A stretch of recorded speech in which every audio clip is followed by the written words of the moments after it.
Ó, essa caneca personalizada que eu ganhei hoje do pessoal da Policlínica daqui de Teixeira de Freitas, que no final eu vou falar, tem aqui ó, um jaleco, um estetoscópio, tá escrito aqui enfermeiro gerontólogo Sandro Calef. Fiquei super emocionado com o presente, e aqui atrás tem um dizer que no final do vídeo eu vou ler para vocês, que condiz com o que a gente vai estar falando hoje. Então aqui eu estou tomando meu chazinho de camomila, lavanda e tem uma outra folhinha que eu coloquei aqui, sem açúcar, geladinho nesse calor, que a gente tem que se hidratar bastante e abusar menos dos medicamentos alopáticos e usar mais os produtos naturais, né? Então, gostou, mãe? Então, vi aqui que você botou linda, né? Ficou linda essa caneca também, achei bonita, mas eu não posso te dar porque ela é personalizada, ela é só minha.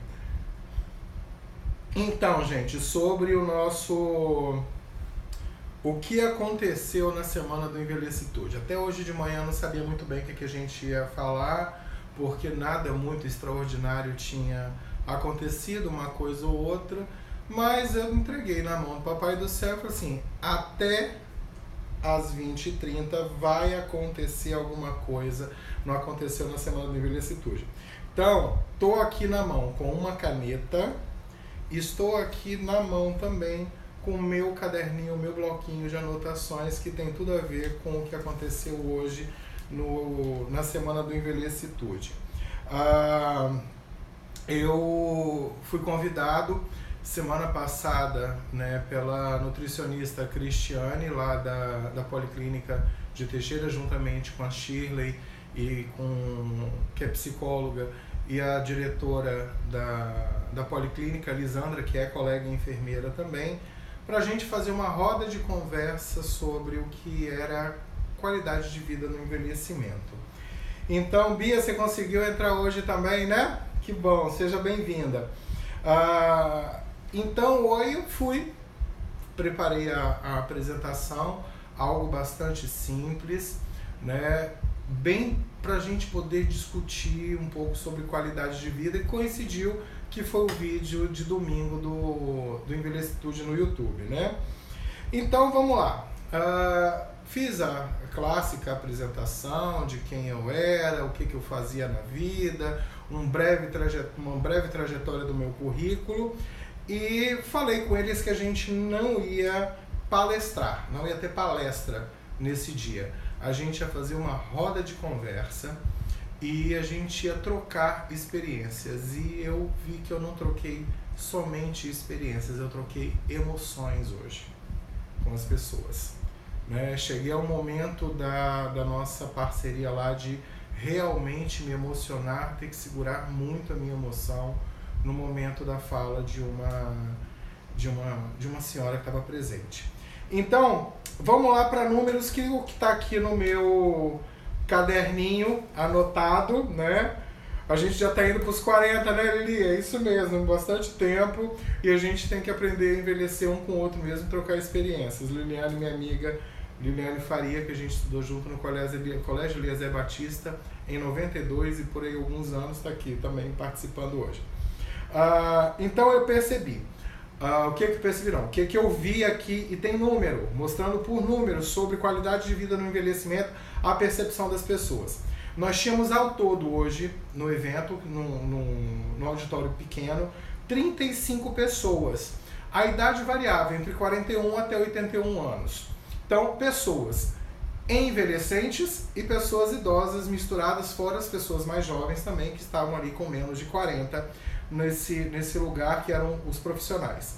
Aí a gente tinha, né, de números aqui, olhando no meu caderninho, 88%, que eram 31 pessoas, era de sexo feminino, e 12%, 4 homens. Então isso mostra o que pra gente? O que isso representa epidemiologicamente, né, e de representação? Que a mulher ainda busca mais conhecimento sobre qualidade de vida e sobre saúde do que o homem, tá? Isso daí não estou dizendo que aconteceu só aqui, isso é um estudo, em todo estudo que a gente percebe que tem participação de público de demanda livre, a gente vai ver uma participação maior, inclusive nas palestras que eu dou, eu vejo mais mulheres do que homens. Então, meninas, vamos trazer os parceiros, os irmãos, os namorados, os maridos, os cunhados para participar de coisas que envolvam a qualidade de vida e envelhecimento. Aí eu disse para eles que a gente não ia palestrar, mas que a gente ia trocar as experiências e conversar sobre inquietações. E eu trouxe a primeira inquietação para eles nesse momento. Perguntei: quem tem medo de envelhecer? De todos que estavam presentes ali, gente, pasmem. Os que estavam ficando jovens, os que estavam envelhecendo e aqueles que iam envelhecer, que já estavam velhos, na verdade, 72% tinham medo ou já tiveram medo de envelhecer. Isso eu contei, tá, gente? Ó, fui lá, quem levantou a mão, fui lá e contei e anotei aqui no meu caderninho. 72% do lado 72% tinha medo. Aí eu perguntei, né? Por que vocês têm medo de envelhecer? Aí, fazendo um resumo das respostas. O medo de envelhecer está relacionado à dependência, a ficar feio, principalmente por causa das rugas, do cabelo branco, das deformidades físicas, do encurvamento que acontece, né, pelo achatamento de vértebra e tudo mais. Outro grande medo que foi dito foi perder a autonomia, que é a capacidade de tomar decisão. Jaqueline Loure, seja bem-vinda também. Você não esteve lá presente hoje, mas porque eu vi que você estava super atarefada, mas está aqui na live, vou te contar o resumo do que aconteceu. Então, medo de perder a capacidade de decisão, que é a autonomia, medo de envelhecer por não ter quem cuida. Isso é um fato importante porque a gente vê que a sociedade está envelhecendo. Se a gente for olhar a pirâmide, até mostrei a pirâmide etária para eles, uma quantidade menor de gente nascendo e uma quantidade grande de pessoas envelhecendo. Vai chegar um momento que a gente, pensando em número, não vai ter gente suficiente jovem para cuidar de uma população muito idosa, né, com uma quantidade muito grande de idosos. Então por aí a gente já tem que começar a pensar em envelhecer com mais qualidade, né, e lembrar sempre, o envelhecimento não começa a partir dos 60 anos. Ele começa na hora que a gente nasce, a gente tem que começar a programar esse envelhecimento enquanto a gente é jovem ainda. E muitos falaram que o que tinha medo de envelhecer era as incapacidades e as doenças. O que eu vejo sobre isso aqui? Existe tá muito relacionado às experiências que eles tiveram no passado com pessoas idosas, doentes, dependentes. Então isso daí é um reflexo que a gente ainda vê hoje. A gente tem o que a gente chama cientificamente de senso comum, né? Então, que o idoso ele é dependente, que o idoso é doente, que o idoso não vai ter quem cuide, que se tiver alguém quem cuide vai maltratá-lo. Então, essas são as experiências dessas pessoas naquele momento de roda de conversa que a gente precisa desmistificar. A segunda pergunta que eu fiz foi sobre quem tem medo de morrer, né? Essa foi uma pergunta, foi a hora que me rolou uma certa emoção na hora, que as pessoas, né, 60% da galera que estava ali presente respondeu que tinha medo de morrer, e eu vi que a maior parte das pessoas que tinha medo de morrer era aquela galera envelhecente, que estava na envelhecência, dos 40 e pouco até antes dos 60, que tinham medo. Aí eu perguntei qual era o medo que eles tinham da morte. Aí eles me responderam, né? A gente, no bate-papo, eles me responderam.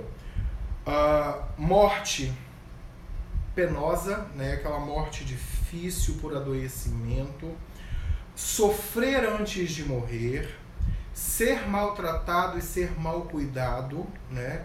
Então esse era o medo deles. Aí eu parei para fazer uma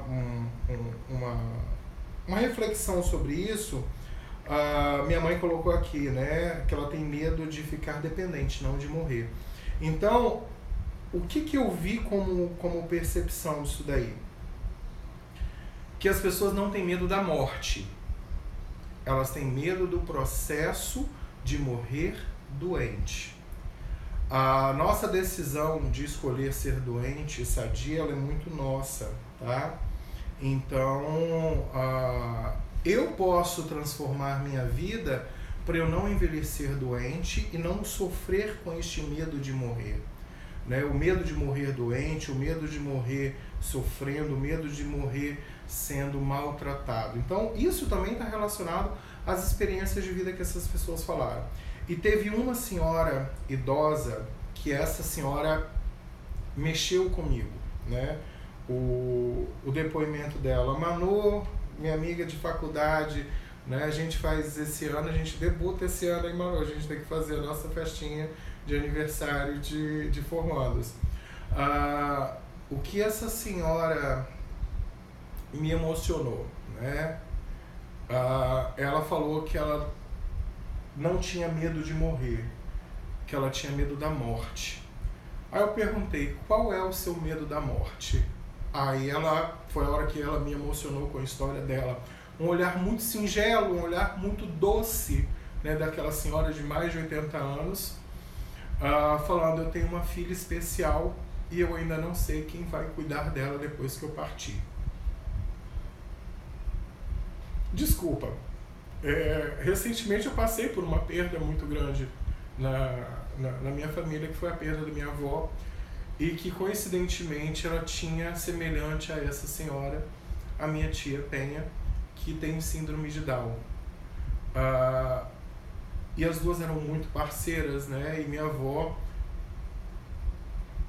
sempre quem cuidou dela, né? Até o último momento de vida ela não teve uma morte penosa, né? Foi um momento de internação, dessa internação ela faleceu, mas diferente dessa senhora, né, que ela ainda não sabia, mas que a gente conversou depois para ela preparar alguém para ficar com a filha dela, né, que é especial, como ela disse, eu lembrei da minha avó, que ela preparou minha tia, que a gente chama de tia Baiana, meio que naturalmente para tia Baiana ficar com tia Penha, né? E as duas ficaram. Então esse foi um momento de emoção que eu tive.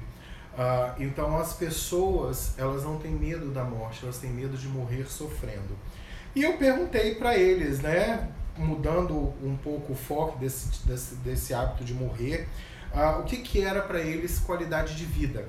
Eles me responderam que é comer bem, fazer exercício sempre, pensar em si e não ser doente. Mais uma vez a gente entra na ideia de que ser saudável é não ter doença. Ser saudável vai além do sobreviver, tá, gente? Qualidade de vida vai além do sobreviver, né? Ela beira a questão da gente ter autonomia, independência, saber o que a gente quer, onde a gente quer chegar, né? E o que eu preciso, né, fazer para acontecer as coisas na minha vida. Então, eu conversei com tia Baiana agora à tarde no telefone, mãe, elas falaram que estão bem, graças a Deus. E a qualidade de vida vai além do comer bem, do fazer atividade, vai também para a ideia de você estar bem com você, né? De você saber ao ponto que você chegou de amadurecimento, você se reconhecer na vida, você descobrir qual é a sua missão aqui na Terra, para quando a velhice chegar e o final da sua vida, a sua terminalidade chegar, você de fato chegou à sua plenitude de entender que você cumpriu a sua missão aqui na Terra. E foi a hora que eu perguntei a eles, o que o envelhecimento traz de positivo? Uma das senhoras, né, acho que, se não me engano, a mais velha de todas, trouxe que envelhecer é um privilégio. Né? Eu perguntei por que o privilégio. Ela falou, porque você consegue chegar num momento da sua vida que coisas que você se aborrecia quando era mais jovem, você ultrapassa, você deixa aquilo de lado e vai encarar de fato aquilo que é importante e vai gastar a sua energia com aquilo que é importante para você. Olha a sabedoria que o envelhecimento traz pra gente, que mesmo sendo esse privilégio, que às vezes que envelhecer bem ainda no nosso país é um privilégio para poucos, né, ainda, mas isso pode mudar através da gente mesmo buscando o nosso envelhecimento mais saudável. Eles trouxeram que o envelhecimento deixa marcas. né? E essas marcas contam histórias, e essas histórias são experiências vividas. Que teve uma que falou, não adianta eu falar que eu queria ter a cabeça que eu tenho hoje aos 65 anos, há 30 anos atrás. Realmente, há 30 anos ela precisava viver há 30 anos e hoje aos 60 e poucos anos dela, ela precisa viver isso que ela está vivendo e o que ela acumulou ao longo da vida dela. Então, gente, pra gente encerrar essa live de hoje, encarem o envelhecimento, como essa senhora falou, como um privilégio, tá? Que envelhecer depende muito da gente. E que pra gente ser feliz, a gente precisa se responsabilizar pela nossa felicidade. E para encerrar, eu vou ler, como eu prometi aqui no final da live, o que está escrito no verso da caneca que eu ganhei do pessoal da Policlínica. Está escrito uma frase do Augusto Cury, que coincidentemente eu publiquei, eu acho que semana passada, num postzinho meu no Instagram, que diz: se eu tento envelhecer o seu corpo, mas não envelhecer a sua emoção, você será feliz sempre, né? Então, o que você vem com isso?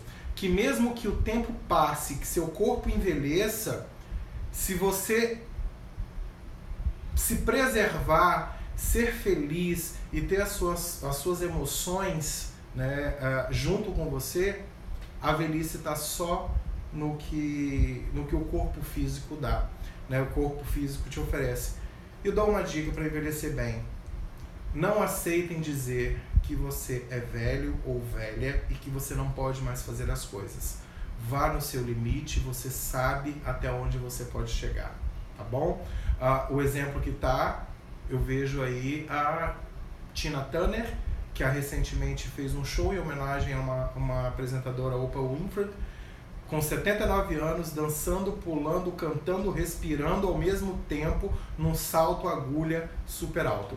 Então, gente, fiquem com Deus, um bom envelhecimento pra gente, né? Desejo uma vida plena, saudável e feliz para todo mundo.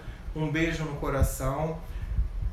Domingo que vem não tem vídeo do canal Envelhecitude, porque é carnaval e a gente vai estar viajando, a gente precisa dar uma descansadinha também. Mas na próxima quarta vai ter live do Envelhecitude e no outro domingo, né, sem ser o domingo de carnaval, a gente vai ter um vídeo lá no canal Envelhecitude no YouTube.